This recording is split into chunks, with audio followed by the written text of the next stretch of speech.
1986 August മാസം 22-ാം തീയതി നടന്ന ഒരു സംഭവം ഈ ലോകത്തെ തന്നെ ഭയപ്പെടുത്തി. അങ്ങനെ അന്നത്തെ ദിവസം നടന്ന വളരെ മിസ്റ്റീരിയസ് ആയിട്ടുള്ള ഒരു സംഭവത്തെക്കുറിച്ചാണ് ഇന്ന് കാണാൻ പോകുന്നത്. ഈ വീഡിയോ തീർച്ചയായും നിങ്ങൾക്ക് ഇഷ്ടപ്പെടും. അവസാനം വരെയും സ്കിപ്പ് ചെയ്യാതെ കാണുക. വീഡിയോയിലേക്ക് മുൻപായി നമ്മുടെ ചാനൽ ഇപ്പോൾ തന്നെ സബ്സ്ക്രൈബ് ചെയ്യുക.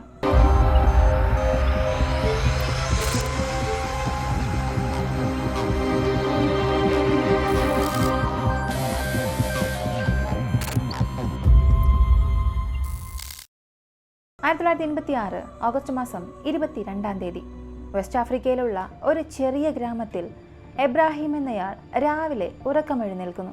അങ്ങനെ എഴുന്നേൽക്കുമ്പോൾ തന്നെ അയാൾക്ക് വല്ലാത്തൊരു അസ്വസ്ഥത ഫീൽ ചെയ്യുന്നു. എപ്പോഴും എഴുന്നേൽക്കുമ്പോൾ വളരെ ഉത്സാഹത്തോടു കൂടി സന്തോഷത്തോടു കൂടി എഴുന്നേൽക്കുമായിരുന്നു. എന്നാൽ അന്നത്തെ ദിവസം എഴുന്നേൽക്കുമ്പോൾ തന്നെ തലയിൽ എന്തോ ഒരു വേദന അനുഭവപ്പെട്ടു. ആ ഒരു വേദന തന്നെ അയാളെ എഴുന്നേൽക്കാൻ അനുവദിക്കാതെ തടയുന്നു. എങ്കിലും അതെല്ലാം മാറ്റിവെച്ചിട്ട് പതുക്കെ എഴുന്നേൽക്കാൻ ശ്രമിക്കുമ്പോൾ തല വീണ്ടും കറങ്ങുന്നത് പോലെ തോന്നുന്നു. പക്ഷെ എങ്ങനെയൊക്കെയോ പിടിച്ച് എഴുന്നേറ്റ് ആ കട്ടിലിരുന്നു. എന്നാൽ ആ തലചുറ്റൽ കാരണം വീണ്ടും അതേ കട്ടിൽ തന്നെ കിടന്നു. ഇപ്പൊ എന്ത് ചെയ്യണമെന്നറിയില്ല. ഇതിനു മുൻപ് ഇങ്ങനെയൊന്നും സംഭവിച്ചിട്ടില്ലല്ലോ. ഇപ്പൊ മാത്രം എന്തുകൊണ്ട് ഇങ്ങനെ വിചിത്രമായി നടക്കുന്നുവെന്ന്, രാത്രി എന്ത് സംഭവിച്ചു എന്നുള്ളത് ചിന്തിക്കാൻ തുടങ്ങി. അപ്പോഴാണ് ഉറങ്ങുന്ന സമയത്ത് പെട്ടെന്ന് ഒരു വലിയ ശബ്ദം അയാളുടെ കാതിൽ കേട്ടത് ഓർമ്മ വരുന്നു. അത് ഓർമ്മ വന്ന ഉടനെ വീണ്ടും ചിന്തിച്ചു നോക്കുന്നു, എന്ത് സംഭവിച്ചു കാണും. എന്നാൽ എത്ര ചിന്തിച്ചിട്ടും അന്ന് രാത്രി കേട്ട ശബ്ദം മാത്രമേ ഓർമ്മയുള്ളൂ. എന്ത് സംഭവിച്ചു എന്നുള്ളത് ഓർമ്മയില്ല. മാത്രമല്ല രാത്രി ആവശ്യമില്ലാത്ത ഭക്ഷണമൊന്നും കഴിച്ചിട്ടില്ല. ഫുഡ് പോയ്സൺ ഉണ്ടായി തലകറങ്ങാനുള്ള സാധ്യതയും ഇല്ല എന്ന് അയാൾക്ക് മനസ്സിലായി. അങ്ങനെയാണെങ്കിൽ തീർച്ചയായും രാത്രി ഉണ്ടായ ഒരു കാലാവസ്ഥ മാറ്റം കാരണമായിരിക്കാം ഇങ്ങനെ ഉണ്ടായതെന്ന് അയാൾ തീരുമാനിക്കുന്നു. രാത്രി ഒരു പക്ഷേ മഴ വന്നിട്ടുണ്ടാകാം. ആ മഴയിൽ ഇടിമിന്നൽ ഉണ്ടായിട്ടുണ്ടാകാം. ആ ശബ്ദമായിരിക്കാം താൻ കേട്ടത്. അങ്ങനെ ഉണ്ടായ ആ മഴയിൽ അല്ലെങ്കിൽ ആ കാലാവസ്ഥ മാറ്റം കാരണമാകാം തനിക്ക് ഈ ഒരു അസ്വസ്ഥതയെന്ന് അയാൾ കരുതി. അങ്ങനെ കട്ടിൽ നിന്നും പതുക്കെ എഴുന്നേറ്റ് അടുത്തുള്ള ജനാല വഴി പുറത്തേക്ക് നോക്കി. അങ്ങനെ നോക്കിയപ്പോൾ അയാൾ കണ്ട കാഴ്ച അയാളെ തന്നെ ഞെട്ടിപ്പിച്ചു. മഴ പെയ്തുവെന്നുണ്ടെങ്കിൽ പുറത്തുള്ള എല്ലാ സ്ഥലങ്ങളും നനഞ്ഞിരിക്കണം.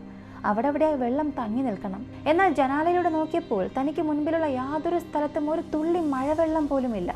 എന്തിന്? എല്ലാം വരണ്ടിരിക്കുകയാണ്. അപ്പോൾ മഴ പെയ്തില്ലേ?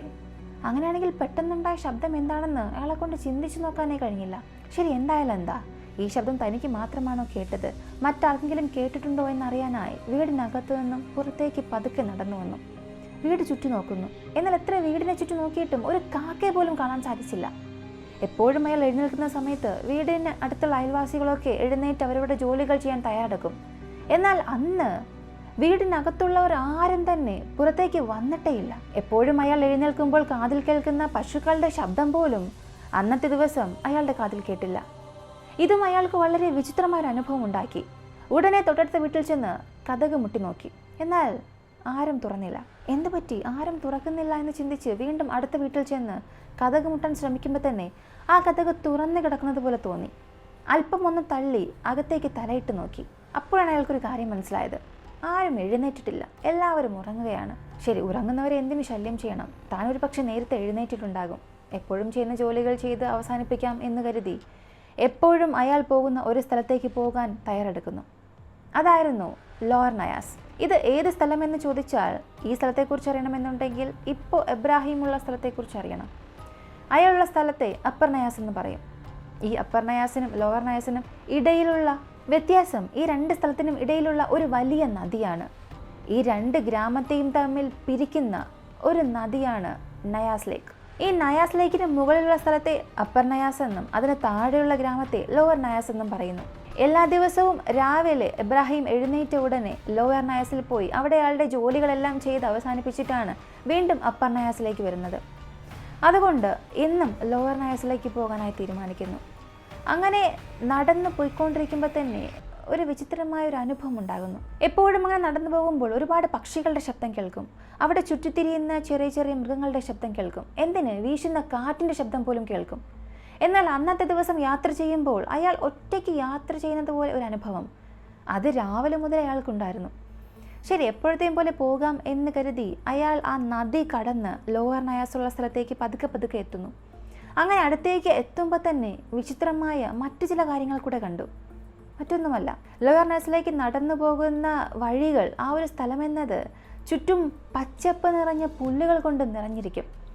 ആ സ്ഥലം മുഴുവനും ഒരുപാട് പശുക്കളിൽ നിന്ന് മേയും. ശബ്ദമുണ്ടാക്കി അങ്ങോട്ടും ഇങ്ങോട്ടും ഓടും. ഇത് എല്ലാ ദിവസവും രാവിലെ അയാൾ നടന്നു വരുമ്പോൾ കാണുന്ന മനോഹരമായൊരു കാഴ്ചയാണ്. അതേ കാഴ്ച ഇന്നും കാണാമല്ലോ എന്ന് കരുതി നോക്കുന്ന സമയത്ത് എപ്പോഴും മേഞ്ഞുകൊണ്ടിരിക്കുന്ന പശുക്കൾ ഒന്നും തന്നെ ഇന്നവിടെ ഇല്ല. പകരം എല്ലാം താഴെ കിടന്ന് ഉറങ്ങുകയായിരുന്നു. രാവിലെ എഴുന്നേറ്റപ്പോൾ തൊട്ടടുത്ത വീട്ടിൽ ചെന്ന് കതക് മുട്ടി. അവിടെ ആരും കതക് തുറന്നില്ല. അടുത്ത വീട്ടിൽ പോയി നോക്കിയപ്പോൾ അവിടെ ആരും ഉറക്കം എഴുന്നേറ്റിട്ടുമില്ല. ഇവിടെ നദി കടന്നു വന്ന് നോക്കിയപ്പോൾ ഇവിടെയും പശുക്കൾ ഉറങ്ങുകയാണ്. അങ്ങനെ എന്താണ് സംഭവിച്ചത് രാത്രി? ഒരു പക്ഷേ രാത്രി എല്ലാവരും ഒരുപോലെ എന്തോ കഴിച്ചിട്ട് മയങ്ങി താഴെ വീണതാണോ? താൻ മാത്രമാണോ അതിൽ നിന്നും രക്ഷപ്പെട്ടത് എന്ന് കരുതി ആ പശുക്കളുടെ അടുത്തേക്ക് ചെന്ന് നോക്കുന്നു. അങ്ങനെ നോക്കിയപ്പോഴാണ് അയാൾക്ക് മനസ്സിലായത് ആ പശുക്കളൊന്നും ഉറങ്ങുകയായിരുന്നില്ല, എല്ലാം ചത്തി കിടക്കുകയായിരുന്നു. ഇത് കണ്ട ഉടനെ അയാൾക്ക് വല്ലാത്തൊരു ഭയം തോന്നി.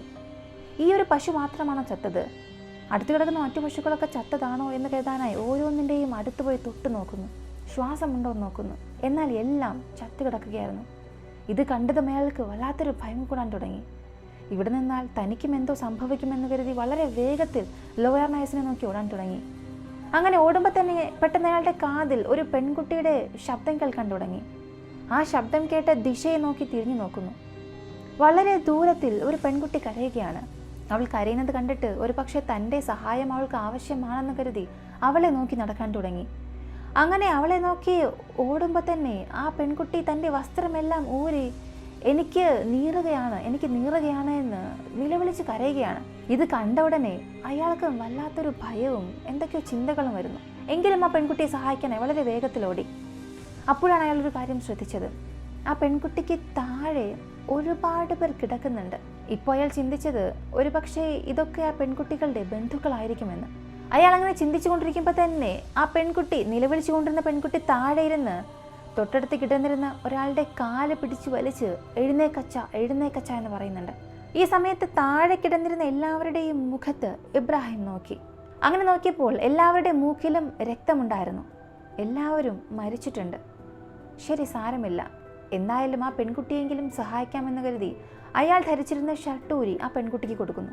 എന്നാൽ അവൾ ആ ഷർട്ട് കണ്ട ഉടനെ എനിക്കിത് ആവശ്യമില്ല, എൻ്റെ ശരീരം മുഴുവനും നീറുകയാണെന്ന് പറഞ്ഞ് അവിടെ നിന്ന് അവനെ വിരട്ടിവിടുകയാണ്. അവിടെ എന്ത് സംഭവിക്കുന്നു? ഇവൾ എന്തിനാണ് ഇത്ര വിചിത്രമായി പെരുമാറുന്നത്? എന്തിനവളുടെ കുടുംബം, ബന്ധുക്കളെല്ലാം ഇങ്ങനെ താഴെ കിടക്കുന്നു, മരിച്ചു കിടക്കുന്നു? എന്തുകൊണ്ട് പശുക്കളെല്ലാം ചത്തു കിടക്കുന്നു? നമ്മുടെ കാതിൽ കേൾക്കുന്ന പക്ഷികളുടെ ശബ്ദം എന്തുകൊണ്ടിന്ന് കേൾക്കുന്നില്ല? ഇതൊക്കെ സത്യമാണോ? താൻ ഇപ്പോഴും സ്വപ്നം കാണുകയാണോ എന്ന് കരുതി അയാളുടെ മുഖത്ത് തന്നെ അടിക്കാൻ തുടങ്ങി, കയ്യിൽ തന്നെ പിച്ചാൻ തുടങ്ങി. എന്നാൽ എത്ര തന്നെ ചെയ്തിട്ടും എല്ലാം അയാൾക്ക് വേദനിക്കുന്നുണ്ട്. താനൊരു സ്വപ്നം കാണുകയാണെന്ന് അയാൾക്ക് തോന്നിയില്ല. സ്വപ്നമല്ല, അത് യാഥാർത്ഥ്യമാണെന്ന് മനസ്സിലാക്കി. അത് മനസ്സിലാക്കിയ ഉടനെ ലോവർ നൈസിലുള്ള ജനങ്ങൾ എങ്ങനെയുണ്ടെന്നറിയാനായി അവിടെ നോക്കി ഓടാൻ തുടങ്ങി. എങ്ങനെ ആ ഗ്രാമത്തിൻ്റെ തുടക്കം എത്തിയപ്പോൾ തന്നെ ഒരുപാട് പേർ താഴെ മരിച്ചു കിടക്കുന്നത് കണ്ടു. അതിൽ ഒരാൾ ബൈക്കിൽ ഇരുന്ന രീതിയിൽ തന്നെ മരിച്ചിരിക്കുകയാണ്.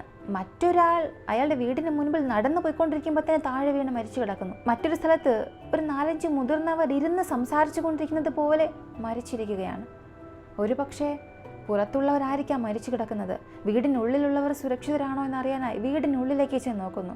അങ്ങനെ നോക്കിയപ്പോൾ അകത്തുണ്ടായിരുന്ന ഒരു പെൺകുട്ടി കഴിച്ചുകൊണ്ടിരിക്കുന്ന രീതിയിൽ തന്നെ മരിച്ചു കിടക്കുകയായിരുന്നു. അവൾക്ക് തൊട്ടടുത്ത് അവളുടെ കുഞ്ഞുങ്ങൾ കട്ടിലിൽ കിടക്കുന്നുണ്ട്. എന്നാൽ ആ ചെറിയ കുഞ്ഞുങ്ങളും അങ്ങനെ മരിച്ചു കിടക്കുകയാണ്. ഇത് കണ്ടതും അയാൾക്ക് ഒന്നും മനസ്സിലാകുന്നില്ല. എല്ലാവരും മരിച്ചുപോയോ? താൻ മാത്രമാണോ രക്ഷപ്പെട്ടത്? താൻ മാത്രം രക്ഷപ്പെട്ടെങ്കിൽ അതെങ്ങനെയാണ്? ലോകം എങ്ങനെയാണ് നശിച്ചത് എന്നറിയാതെ അയാൾക്ക് ഭ്രാന്ത് പിടിക്കാൻ തുടങ്ങി. ഒരുപാട് ചിന്തകൾ ഇങ്ങനെ വരാൻ തുടങ്ങി. ഈ സമയത്ത് അയാളുടെ മുത്തശ്ശൻ പറഞ്ഞ ഒരു കഥയും ഓർമ്മ വന്നു. ആ കഥയിൽ അപ്പർ നയാസിലുള്ള ജനങ്ങളെല്ലാം ലോയർ നയാസിലേക്ക് വരാനായി കുടിയേറ്റം ചെയ്യാനായി റെഡിയായിക്കൊണ്ടിരുന്നു. ആ സമയത്ത് ആ ഒരു നദി എങ്ങനെ കടന്നു പോകും എന്നറിയാതെ അങ്ങനെ നിൽക്കുകയായിരുന്നു. ഈ സമയത്ത് ആ ജനങ്ങളുടെ ഒരു ലീഡർ മുൻപിലേക്ക് വന്ന്, നിങ്ങൾ എന്തിനാണ് ഈ നദി നോക്കി ഭയപ്പെടുന്നത്? ഞാൻ ഇതെൻ്റെ മന്ത്രശക്തി ഉപയോഗിച്ച് ശരിയാക്കാം, നിങ്ങൾ ഭയപ്പെടാതെ എൻ്റെ പുറകിലൂടെ വന്നാൽ മതി എന്ന് പറഞ്ഞു. അങ്ങനെ പറഞ്ഞതും ആ ജനങ്ങൾ അയാൾക്ക് പുറകിൽ നടക്കാൻ തുടങ്ങി. ആ ഒരു ലീഡർ ആ നദിയുടെ മുൻപിൽ വന്ന ഉടനെ എന്തോ ഒരു മന്ത്രം പറഞ്ഞു. തൻ്റെ 2 കൈകളും വിടർത്താൻ തുടങ്ങി. അങ്ങനെ വിടർത്തിയ ഉടനെ ആ നദി 2 ഭാഗത്തേക്ക് മാറുകയും നടുവിലൊരു വഴി ഉണ്ടാവുകയും ചെയ്തു. അതായത് നദിയുടെ തറഭാഗം മാത്രം പ്രത്യേകം അറിയാൻ സാധിച്ചു. അത് കണ്ട ഉടനെ ഇനി മുതൽ നിങ്ങൾ ഭയപ്പെടേണ്ട, എന്നെ പിന്തുടർന്നാൽ മതി എന്ന് പറഞ്ഞ് അയാളുടെ കൈ താഴെ ഇറക്കാതെ ആ നദിയിലേക്ക് ഇറങ്ങി നടക്കാൻ തുടങ്ങി. ജനങ്ങളും അയാൾക്ക് പുറകിലായി രണ്ട് ഭാഗത്തും മാറി നിൽക്കുന്ന വെള്ളത്തെ നോക്കി നടുവിലൂടെ നടക്കാൻ തുടങ്ങി. അങ്ങനെ നടക്കാൻ തുടങ്ങിയ അവർ നദിയുടെ ഏകദേശം മധ്യഭാഗത്തെത്തി. എന്നാൽ മധ്യഭാഗത്തെത്തിയതും പെട്ടെന്ന് ഒരു കൊതുക് വന്ന് ആ ലീഡറുടെ കയ്യിൽ കടിച്ചു. അതുവരെയും കൈ താഴെ ഇറക്കാതെ വെച്ചുകൊണ്ടിരുന്ന അയാൾ അപ്പോൾ പെട്ടെന്ന് ആ ഒരു വേദന കൊണ്ട് കൈ താഴെ ഇറക്കി. അങ്ങനെ ഇറക്കിയതും അതുവരെ രണ്ട് ഭാഗത്തേക്ക് മാറി നിന്ന വെള്ളം താഴേക്ക് വരാൻ തുടങ്ങി. ആ ജനങ്ങളെല്ലാം മുക്കാൻ തുടങ്ങി. അങ്ങനെ അയാളെ ഫോളോ ചെയ്തു വന്ന എല്ലാവരും ആ വെള്ളത്തിൽ മുങ്ങി മരിക്കുന്നു. അങ്ങനെ മരിച്ചവരുടെ ആത്മാക്കളെല്ലാം ലോയർ നയസിനടുത്തുള്ള ഒരു മലയ്ക്ക് പുറകിൽ ഉണ്ടെന്നും അത് ലോയർ നയസിലുള്ള എല്ലാ ജനങ്ങളെയും പ്രതികാരം ചെയ്യാൻ കാത്തിരിക്കുകയാണെന്നും ഒരു അവസരം വരികയാണെങ്കിൽ ലോയർ നയസിലുള്ള എല്ലാവരെയും നശിപ്പിക്കുമെന്ന് ചെറിയ പ്രായത്തിൽ മുത്തശ്ശൻ അവന് പറഞ്ഞു കൊടുത്തിരുന്നു. ഈ ഒരു കഥ കേട്ടു വളർന്നത് കൊണ്ടാണ് എബ്രാഹിമും ലോയർ നയസിൽ വീട് വയ്ക്കാതെ അപ്പർ നയാസിൽ വീട് വെച്ചത്, അവിടെ താമസിക്കാൻ തുടങ്ങിയത്. അങ്ങനെ താമസിച്ച അയാൾ ഇപ്പോൾ നടന്ന ഈ ഒരു സംഭവം വളരെ വിചിത്രമായി തോന്നി. മാത്രമല്ല മുത്തശ്ശൻ പറഞ്ഞൊരു കഥയും ഓർമ്മ വന്നു. തീർച്ചയായും മുത്തശ്ശൻ പറഞ്ഞ ആത്മാക്കൾ തന്നെയായിരിക്കും ഇത് ചെയ്തത് എന്ന് ഇബ്രാഹിം 100% വിശ്വസിച്ചു. അങ്ങനെ അയാൾ പുറകിൽ നിന്ന് പല കാര്യങ്ങളും ചിന്തിച്ചുകൊണ്ടിരിക്കുമ്പോൾ തന്നെ അയാൾക്ക് മുൻപിലൂടെ 2 പേർ ഓടി വരുന്നത് കണ്ടു. ഒരുപക്ഷെ തന്നെ നോക്കിയായിരിക്കും ഓടി വരുന്നത് എന്ന് അയാൾ ചിന്തിച്ചു. പക്ഷെ പിന്നീടാണ് മനസ്സിലായത് അവർ ഇയാളെ നോക്കിയല്ല വരുന്നത്. ഇയാൾക്ക് പുറകിലുള്ള എന്തോ ഒന്നിനെ കണ്ടാണ്, അതിനെ നോക്കിയാണ് ഓടി വരുന്നത് എന്ന്. അങ്ങനെ ആ 2 പേരും എബ്രാഹിമിനെ ക്രോസ് ചെയ്ത് വളരെ വേഗത്തിൽ ഓടുന്നു. അത് കണ്ടപ്പോൾ എബ്രാഹിമിന് ഒന്നും മനസ്സിലായില്ല. ഇവരെന്തിനാണ് ഓടുന്നത്? എന്താണ് സംഭവിക്കുന്നത്? എന്തിനാണ് ഇത്ര വിചിത്രമായി പെരുമാറുന്നതെന്ന് ചിന്തിക്കുന്നു. പ്രേതമാണ് വന്നതെങ്കിൽ കൊന്നിട്ട് പോയിട്ടുണ്ടാകും. പക്ഷെ പകൽ സമയത്ത് പ്രേതങ്ങൾ വരില്ലല്ലോ. അങ്ങനെയുള്ളപ്പോൾ ഇത് പ്രേതമായിരിക്കില്ല, മറ്റെന്തോ ആയിരിക്കുമെന്ന് ചിന്തിച്ചു. അങ്ങനെ ചിന്തിക്കുമ്പോൾ പെട്ടെന്ന് ഒരാളുടെ ശബ്ദം കേൾക്കുന്നു. ആ ശബ്ദം കേട്ട ദിശയെ നോക്കി പോകാൻ തുടങ്ങി. ആ ശബ്ദം വന്ന സ്ഥലം ഒരു വീടായിരുന്നു. ആ വീടിൻ്റെ കതക് തുറന്ന് അകത്തേക്ക് പോകുന്നു. അങ്ങനെ പോകുമ്പോൾ ഒരു മുതിർന്ന വ്യക്തി, ഒരച്ഛൻ, എഴുന്നേൽക്കാൻ കഴിയാതെ കഷ്ടപ്പെടുകയാണ്. എന്നെ സഹായിക്കണമേ എന്ന് അയാൾ നിലവിളിക്കുന്നുണ്ട്. ഈ ശബ്ദം കേട്ടാണ് എബ്രാഹിം അകത്തേക്ക് വന്നത്. അയാൾ അച്ഛനെ തൂക്കി ഇരുത്തുകയാണ്. എൻ്റെ കുഞ്ഞ് ജീവനോടെ ഉണ്ടോ എന്ന് നോക്കാമോ എന്ന് അയാൾ ചോദിച്ചു. എബ്രാഹിം ആ കുഞ്ഞ് എവിടെയാണ് ഉള്ളതെന്ന് നോക്കാനായി അച്ഛനോട് ചോദിച്ചു. അയാളും തൊട്ടടുത്ത ഒരു മുറിയെ നോക്കി കൈ ചൂണ്ടി. എബ്രാഹിം ആ കതക് തുറന്നു നോക്കി. അതിനകത്തുണ്ടായിരുന്ന കട്ടിലിൽ അച്ഛൻ്റെ മകൾ വളരെ മോശമായ രീതിയിൽ മരിച്ചു കിടക്കുന്നു. ആ കാഴ്ച കണ്ട ഉടനെ ആ അച്ഛനത് താങ്ങാൻ കഴിഞ്ഞില്ല, നിലവിളിച്ച് കരയാൻ തുടങ്ങി. ഇബ്രാഹിം അയാളെ കെട്ടിപ്പിടിച്ച് ആശ്വസിപ്പിച്ചു. എന്നാൽ എത്ര തന്നെ ആശ്വസിപ്പിച്ചിട്ടും അച്ഛൻ്റെ കണ്ണുനീർ അവസാനിപ്പിക്കാനായില്ല. അല്പസമയം കഴിഞ്ഞ അച്ഛനും, എന്നെ ഒന്ന് സഹായിക്കാമോ? പുറത്തൊരു ബൈക്കുണ്ട്, അതിലെന്നെ ഒന്ന് കയറ്റി തൊട്ടടുത്ത ഗ്രാമത്തിലേക്ക് എന്നെ ഒന്ന് കൊണ്ടുപോകാമോ? അവിടെ പോയി ഇവിടെ നടന്ന സംഭവങ്ങളെല്ലാം ജനങ്ങളോട് പറയാം. അങ്ങനെ അവരറിഞ്ഞാൽ അത് ഗവൺമെൻറ്റിനെ അറിയിക്കും. അവരും ഇവിടെ വന്ന് എന്ത് സംഭവിച്ചു എന്നുള്ളത് കണ്ടെത്തും. ഇതിന് കാരണം എന്നുള്ളത് നമുക്ക് മനസ്സിലാക്കാൻ സാധിക്കും. ഇതിനെന്നെ ഒന്ന് സഹായിക്കാമോ എന്ന് ചോദിച്ചു. എബ്രാഹിമും, ഞാനും എന്ത് സംഭവിച്ചു എന്നറിയാതെ ഭ്രാന്ത് പിടിച്ച് നടക്കുകയാണ്. തീർച്ചയായും നമുക്ക് തൊട്ടടുത്ത ഗ്രാമത്തിലേക്ക് ചെന്ന് നടന്ന സംഭവങ്ങളെല്ലാം പറയാമെന്ന് പറഞ്ഞ് വീടിന് പുറത്തു വരികയും അവിടെ ഉണ്ടായിരുന്നൊരു ബൈക്ക് ഓൺ ചെയ്ത് ആ അച്ഛനെ പുറകിലിരുത്തി വളരെ വേഗത്തിൽ ഇബ്രാഹിം പോകുന്നു. അങ്ങനെ അടുത്ത ഗ്രാമത്തിലെത്തി. അവിടെ പോകുമ്പോഴും അവിടെയുള്ള ജനങ്ങളും ഇതുപോലെ എന്തെങ്കിലും ഒരു ബുദ്ധിമുട്ട് അനുഭവിക്കുന്നുണ്ടായിരിക്കും എന്നാണ് എബ്രാഹിം കരുതിയത്. പക്ഷെ അവിടെയുള്ള ജനങ്ങൾക്ക് ആർക്കും ഒന്നും സംഭവിച്ചിട്ടില്ല. എല്ലാവരും അവരവരുടെ നോർമൽ ലൈഫ് ജീവിക്കുകയാണ്. ഇത് കണ്ടതും അവർക്ക് 2 പേർക്കും ഒന്നും മനസ്സിലായില്ല. ഉടനെ അവിടെയുള്ള ജനങ്ങളോട് ചെന്നിട്ട്, ഇന്നലെ രാത്രി ഒരു ശബ്ദം കേട്ടു. ആ ശബ്ദം കേട്ട ഉടനെ ലോവർ നയസിലുള്ള എല്ലാ ജനങ്ങളും മരിച്ചുപോയി എന്ന് പറയുന്നു. എന്നാൽ എത്ര തന്നെ ഇവർ അത് പറഞ്ഞിട്ടും ആ ഗ്രാമത്തിലുള്ള ആരും ഇവർ പറഞ്ഞത് വിശ്വസിക്കാൻ തയ്യാറായില്ല. ഇതെന്താ ഭ്രാന്തന്മാരാണോ? രാത്രി ഒരു ശബ്ദം കേട്ടുവെന്ന് പോലും, ആ ശബ്ദം കേട്ട് ജനങ്ങൾ മരിച്ചുവെന്ന്, ഇതൊക്കെ സാധ്യമാണോ? ഒരിക്കലും സാധിക്കുകയില്ല. ഇവർക്കെന്തോ ഭ്രാന്താണ്, എന്തൊക്കെ പെറുപെറുക്കുകയാണെന്ന് കരുതി ഇവർ 2 പേരും പറയുന്നത് ആരും കേൾക്കാൻ തയ്യാറായില്ല. ഇത് ഇവരെ 2 പേരും വല്ലാതെ ദേഷ്യപ്പെടുത്തി, ദുഃഖപ്പെടുത്തി. മറ്റു മാർഗമില്ല, നമ്മുടെ ജനങ്ങളെ നമ്മൾ തന്നെ രക്ഷിക്കണം എന്ന് കരുതി ബൈക്കെടുത്ത് വീണ്ടും അവരുടെ ഗ്രാമത്തിലേക്ക് പോയി. അവിടെയുള്ള ഡെഡ് ബോഡി എല്ലാം എടുത്ത് മാറ്റാൻ തുടങ്ങി. ഇങ്ങനെ സമയം പോകാൻ തുടങ്ങി.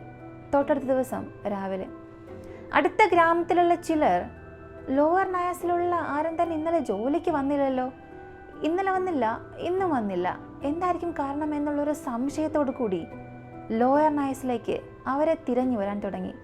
അങ്ങനെ വന്നപ്പോഴാണ് മനസ്സിലായത് നമ്മുടെ നാട്ടിൽ 2 പേർ വന്ന് പറഞ്ഞ കാര്യങ്ങളെല്ലാം സത്യമാണെന്ന്. ഈ ഒരു വാർത്ത വലിയ രീതിയിൽ പടരാൻ തുടങ്ങി. ഗവൺമെൻറ് അറിയുന്നു. ഗവൺമെൻറ് ആ സ്ഥലത്തേക്ക് വരുന്നു. അവിടെയുള്ള എല്ലാ കാര്യങ്ങളും അന്വേഷിക്കാൻ തുടങ്ങി. അങ്ങനെ നോക്കി നോക്കി ഈ ഒരു ന്യൂസ് സ്പ്രെഡാക്കാൻ തുടങ്ങി. ഈ സമയത്ത് അമേരിക്കയിലുള്ള ടെലിവിഷനിലും ടെലികാസ്റ്റ് ആവുന്നു. ഈ ന്യൂസ് കണ്ട് ജോസഫ് ഡിവൈൻ എന്നയാൾക്ക് വലിയ ഞെട്ടലുണ്ടായി. ഉടനെ വീട്ടിലുണ്ടായിരുന്ന ഫോൺ എടുത്ത് ഒരു ഹയർ ഒഫീഷ്യൽസിനെ വിളിച്ചിട്ട് എന്നെ ഉടൻ തന്നെ നിങ്ങൾ വെസ്റ്റ് ആഫ്രിക്കയിലുള്ള നയാസിലേക്ക് അയക്കണമെന്ന് പറഞ്ഞു. നിങ്ങളൊന്ന് അല്പം കാത്തിരിക്കുക, ഞങ്ങൾ കൺഫേം ചെയ്ത് പറയാമെന്ന് അവരും പറഞ്ഞു. അടുത്ത 10 മിനിറ്റിൽ വീണ്ടും തിരികെ കോൾ ചെയ്തു. നിങ്ങളിപ്പോൾ ലേക്ക് നയാസിൽ പോകാം, സഹായത്തിനായി ആരെ വേണമെങ്കിലും വിളിച്ചു കൊണ്ടുപോകാമെന്നും പറഞ്ഞു.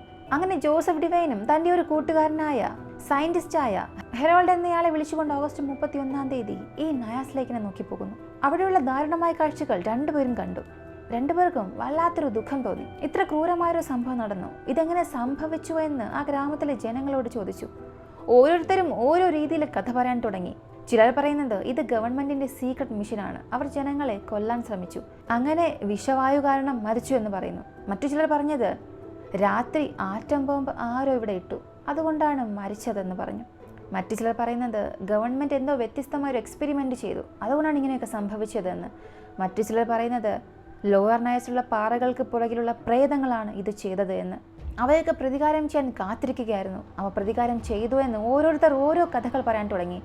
എന്നാൽ ഈ കഥകൾ ഒന്നും തന്നെ ഇവർ രണ്ടുപേരും വിശ്വസിച്ചില്ല. ഈ മരണങ്ങൾക്ക് പുറകിൽ ഈ ഒരു കാരണം ഒന്നും ഉണ്ടാകാൻ സാധ്യതയില്ല, അതിന് മറ്റൊരു കാരണമുണ്ടെന്ന് അവർ വിശ്വസിച്ചത് മാത്രമല്ല, ആ നയാസ് ലേക്കിന്റെ തെക്ക് ഭാഗത്ത് 60 മൈൽ ദൂരത്തിലുള്ള മറ്റൊരു നദിയെ നോക്കി വളരെ വേഗത്തിൽ പോകുന്നു. ആ നദിയിൽ എത്തുകയും ചെയ്തു. ആ നദിയുടെ പേരാണ് മോനോൻ ലേക്ക്. ആ ഒരു ലേക്കിലെത്തിയപ്പോൾ അവർക്ക് അവരുടെ പഴയ ചില ഓർമ്മകൾ തിരികെ വന്നു. ഈ സംഭവം നടക്കുന്നതിന് 2 വർഷങ്ങൾക്ക് മുൻപ് തന്നെ ഇതുപോലൊരു സംഭവം ഉണ്ടായിരുന്നു. എന്നാൽ അത് ഇപ്പോൾ നടന്ന സംഭവത്തെ പോലെ അത്ര വലുതായിരുന്നില്ല, ചെറുത് മാത്രമായിരുന്നു. അതെ, ഈ മാനുവൽ ലേക്കിനടുത്ത് ഒരു 37 പേർ വളരെ വിചിത്രമായ രീതിയിൽ മരിച്ചിരുന്നു. ഇത്ര പേർ മരിച്ചു എന്ന് കേട്ടപ്പോൾ തന്നെ ഈ 2 പേരും അന്ന് ഇതേ ലേക്കിലേക്ക് വന്ന് നോക്കിയിട്ടുണ്ടായിരുന്നു. അങ്ങനെ റിസർച്ച് ചെയ്യുമ്പോൾ ഈ നദിയാണ് അവരുടെ മരണത്തിന് കാരണം എന്ന് കണ്ടുപിടിച്ചു. അപ്പോൾ അവർ കണ്ടുപിടിച്ച അതേ കാരണം തന്നെയായിരിക്കും ഇപ്പോൾ ഈ മരണങ്ങൾക്ക് കാരണമെന്ന് അവർ കൺഫേം ചെയ്യാനായി ആ ലേക്കിലെ വെള്ളമെടുക്കാനായി മാസ്കും ഗ്ലൗസും എടുത്തിട്ട് മാനുവൽ നദിക്ക് അടുത്തുപോയി അവർ വെച്ചിരുന്ന ബോട്ടിൽ വെള്ളം എടുത്തിട്ട് ആ ബോട്ടിൽ അടച്ചു വെച്ചു. അങ്ങനെ അടച്ച അടുത്ത സെക്കൻഡിൽ തന്നെ ആ ബോട്ടിലിൻ്റെ അടപ്പ് പൊട്ടിത്തെറിച്ചു. ഇത് കണ്ടപ്പോൾ തന്നെ അവർ 100% വിശ്വസിച്ചു, ഈ ലോവർ നൈസിൽ നടന്ന ഈ ദുരന്തത്തിന് കാരണം ഈ നദിയാണ് എന്ന്. ഈ മാനുവലിലേക്ക് 2 വർഷങ്ങൾക്ക് മുൻപ് തന്നെ അവർ റിസർച്ച് നടത്തിയിരുന്നു. അങ്ങനെ അവർ കണ്ടുപിടിച്ച കാര്യം ഈ ലോകത്തെ തന്നെ ഞെട്ടിപ്പിച്ചു. സാധാരണ ഈ ലോകത്തിലുണ്ടായ നദികൾ എല്ലാം തന്നെ പ്രകൃതിദത്തമായിരിക്കും, എന്നാൽ ഈ ഒരു ലേക്ക് മാത്രം അതിൽ പെടില്ല. ഇത് ഒരു അഗ്നിപർവ്വത സ്ഫോടനം കാരണമുണ്ടായ ഗർത്തത്തിൽ വെള്ളമെല്ലാം കൂടുതൽ അടിഞ്ഞുകൂടുകയും അതൊരു ലേക്കായി മാറുകയും ചെയ്തു. മഴ വന്നാൽ വെള്ളം വരും, വെള്ളം വന്നാൽ അത് എവിടെയെങ്കിലുമൊക്കെ തങ്ങി നിൽക്കും, കെട്ടി നിൽക്കും. ഇതൊക്കെ വലിയ പ്രശ്നമാണെന്ന് ഒരു പക്ഷെ ചിന്തിക്കാം. ഇത് സാധാരണ ഒരു ഗർത്തമാണെങ്കിൽ പ്രശ്നമല്ല, ഇത് അഗ്നിപർവ്വത സ്ഫോടനം കാരണമുണ്ടായ ഒരു ഗർത്തമാണ്. ഈ ഒരു ഗർത്തത്തിന്റെ അടിഭാഗത്ത് വീണ്ടും ലാവയുണ്ടായിരുന്നു. പുറം ഭാഗത്ത് കൂടെ നോക്കുമ്പോൾ അതൊരു നദി, വെള്ളം മാത്രം കാണും. എന്നാൽ അതിൻ്റെ അടിഭാഗത്ത് വീണ്ടും ആക്റ്റീവായ ഒരു അഗ്നിപർവ്വതം ഉണ്ടായിരുന്നു. അതുകൊണ്ട് തന്നെ അതിൻ്റെ അടിഭാഗത്ത് കാർബൺ ഡൈ ഓക്സൈഡ് കൂടിക്കൊണ്ടിരിക്കുകയായിരുന്നു. കാർബൺ ഡൈ ഓക്സൈഡ് ഒരു കുറച്ചാണെങ്കിൽ പോലും അല്പം പ്രശ്നമില്ലായിരുന്നു. എന്നാൽ ദിവസം കഴിയുന്നവരും കൂടിക്കൊണ്ടിരുന്നു. ഒരു ഘട്ടത്തിൽ അത് കൂടുതലാവുകയും കാർബൺ ഡൈ ഓക്സൈഡ് ഒരു ബോംബ് പോലെ ക്രിയേറ്റായി. അങ്ങനെ അടിഭാഗത്തുള്ള കാർബൺ ഡൈ ഓക്സൈഡ് ഏതോ ഒരു കാരണം കൊണ്ട് പുറത്തേക്ക് വരികയാണെങ്കിൽ അത് ആ ലേക്കിനടുത്തുള്ള എല്ലാ സ്ഥലങ്ങളിലും സ്പ്രെഡാകും. അങ്ങനെ സ്പ്രെഡായ കാർബൺ ഡൈ ഓക്സൈഡ് ടൺ കണക്കിനുണ്ടാകും. ഈ ടൺ കണക്കിനുള്ള കാർബൺ ഡൈ ഓക്സൈഡ് പെട്ടെന്ന് നമ്മുടെ മൂക്കിനുള്ളിലേക്ക് പോവുകയാണെങ്കിൽ നമുക്ക് ശ്വസിക്കാൻ സാധിക്കുമോ? ഒരിക്കലുമില്ല. കാരണം നമ്മുടെ ശരീരം ഓക്സിജൻ അകത്തേക്ക് എടുക്കുകയും കാർബൺ ഡൈ ഓക്സൈഡ് പുറത്തേക്ക് വിടുന്ന രീതിയിലാണ് ക്രിയേറ്റ് ചെയ്തിട്ടുള്ളത്. അങ്ങനെയുള്ളപ്പോൾ കാർബൺ ഡൈ ഓക്സൈഡ് ചെറുതായിട്ടൊന്ന് ശ്വസിക്കുകയാണെങ്കിൽ പോലും നമുക്ക് ശ്വാസമുട്ടലുണ്ടാകും, ഛർദ്ദിലുണ്ടാകും. എന്നാൽ അത് അളവിൽ കൂടുതലായാൽ നമ്മുടെ ശരീരം മുഴുവനും തീ പിടിച്ച് എരിയുന്നത് പോലെ തോന്നും. ആ ഒരു ഘട്ടത്തിൽ നമുക്ക് വസ്ത്രം ധരിക്കാനേ തോന്നില്ല. അതേ കാർബൺ ഡൈ ഓക്സൈഡിൻ്റെ അളവ് ടൺ കണക്കിനുണ്ടെങ്കിൽ അത് നമുക്ക് അപ്പം തന്നെ മരണം സൃഷ്ടിക്കും. അങ്ങനെ ഒരു സംഭവമാണ് അന്നത്തെ ദിവസം ലോവർ നൈസിലുള്ള ജനങ്ങൾക്ക് സംഭവിച്ചത്. ഈ സംഭവം ഡോക്യുമെൻ്റായി എഴുതുകയും ഡിവൈനും ഹെറോൾഡും അത് ഗവൺമെൻറ്റിന് സബ്മിറ്റ് ചെയ്യുകയും ചെയ്തു. അമേരിക്കൻ ഗവൺമെൻറ് നോക്കിയിട്ട് ആ ലേക്കിനെ ചുറ്റിയുള്ള എല്ലാ ജനങ്ങളെയും അവിടെ നിന്ന് ഒഴിപ്പിക്കുന്നു. കാരണം ഈ ഒരു നദി ഇതോടുകൂടി ഇതിൻ്റെ താണ്ഡവം അവസാനിപ്പിക്കില്ല. വീണ്ടും ആ ലേക്കിനടിയിലുള്ള അഗ്നിപർവ്വതം ടൺ കണക്കിന് കാർബൺ ഡൈ ഓക്സൈഡ് പുറത്തേക്ക് വിടും. അങ്ങനെ സംഭവിച്ചാൽ ആ സമയത്തും ഇതുപോലെ ഒരുപാട് ജനങ്ങൾ മരിച്ചു പോകും. അതുകൊണ്ട് തന്നെ മാനുവൽ ലേക്കിനടുത്ത് ഒരു പ്രത്യേക ഡിസ്റ്റൻസിൽ ജനങ്ങൾ താമസിക്കാൻ പാടില്ല എന്ന് അവിടെ നിന്ന് എല്ലാവരെയും ഒഴിപ്പിക്കുന്നു. എങ്കിലും അവിടെയുള്ള ജനങ്ങൾ ഇതാണ് ഞങ്ങളുടെ സ്ഥലം, ഇവിടെ തന്നെ ജീവിക്കും മരിക്കും എന്ന് പറഞ്ഞ് പല ജനങ്ങളും ഇന്നും ജീവിക്കുന്നു. അവിടെയുള്ള ജനങ്ങളെ ദൈവം തന്നെ രക്ഷിക്കണം. കാരണം ആ ലേക്കിനകത്തുള്ള കാർബൺ ഡൈ ഓക്സൈഡ് പുറത്തേക്ക് വരും. അങ്ങനെ പുറത്തേക്ക് വന്നാൽ വീണ്ടും അവർക്ക് മരണം സംഭവിക്കും. വളരെ ക്രൂരമായ കാര്യം ഏതെന്ന് ചോദിച്ചാൽ അതിനകത്തുള്ള കാർബൺ ഡൈ ഓക്സൈഡ് പുറത്തേക്ക് വന്ന് ജനങ്ങൾ മരിച്ചു എന്നുള്ള ആ ഒരു ഡോക്യുമെന്റ് ഗവൺമെന്റിന് സബ്മിറ്റ് ചെയ്തു. എന്നാൽ അങ്ങനെ സബ്മിറ്റ് ചെയ്തിട്ട് കൂടിയും അന്ന് രാത്രി ഒരു വലിയൊരു ശബ്ദമുണ്ടായി. ആ ശബ്ദത്തിന് ശേഷമാണ് ഇങ്ങനെയൊന്നൊക്കെ സംഭവിച്ചു എന്ന് പറയുന്നു. പക്ഷെ ആ ഒരു ശബ്ദം എങ്ങനെ ഉണ്ടായി, അതിന് കാരണം എന്തെന്ന് മാത്രം കണ്ടുപിടിക്കാൻ സാധിച്ചിട്ടില്ല. ചിലർ പറയുന്നത് ഒരു പക്ഷേ ഗവൺമെൻറ് തന്നെ ഒരു ബോംബ് ആ ലേക്കിനകത്തേക്ക് ഇട്ടിട്ടുണ്ടാകും, അല്ലെങ്കിൽ അതിനകത്ത് വലിയ പാറ വീണിട്ടുണ്ടാകും, അതുമല്ലെങ്കിൽ അതിനകത്ത് നിന്ന് അഗ്നിപർവ്വതം പൊട്ടി പുറത്തേക്ക് വന്നിട്ടുണ്ടാകും എന്നും പറയുന്നു. ഓരോരുത്തർ ഓരോന്ന് പറഞ്ഞാലും ഇപ്പോഴും അന്ന് രാത്രി കേട്ട ആ ഒരു ശബ്ദത്തിന് പുറകിലെ രഹസ്യം എന്താണെന്ന് ആർക്കും വിശദീകരിക്കാൻ സാധിച്ചിട്ടില്ല. കാരണം എന്തായിരിക്കുമെന്ന് നിങ്ങൾ തന്നെ പറയുക. ഈ വീഡിയോയെക്കുറിച്ച് നിങ്ങളുടെ അഭിപ്രായങ്ങൾ കമൻറ്റിൽ പറയുക. വീഡിയോ ഇഷ്ടമായാൽ ലൈക്ക് ചെയ്യുക, ഷെയർ ചെയ്യുക. നമ്മുടെ ചാനൽ ആദ്യമായി കാണുന്നവരാണെങ്കിൽ മറക്കാതെ സബ്സ്ക്രൈബ് ചെയ്ത് സപ്പോർട്ട് ചെയ്യുക. മറ്റൊരു വീഡിയോയുമായി വീണ്ടും കാണാം.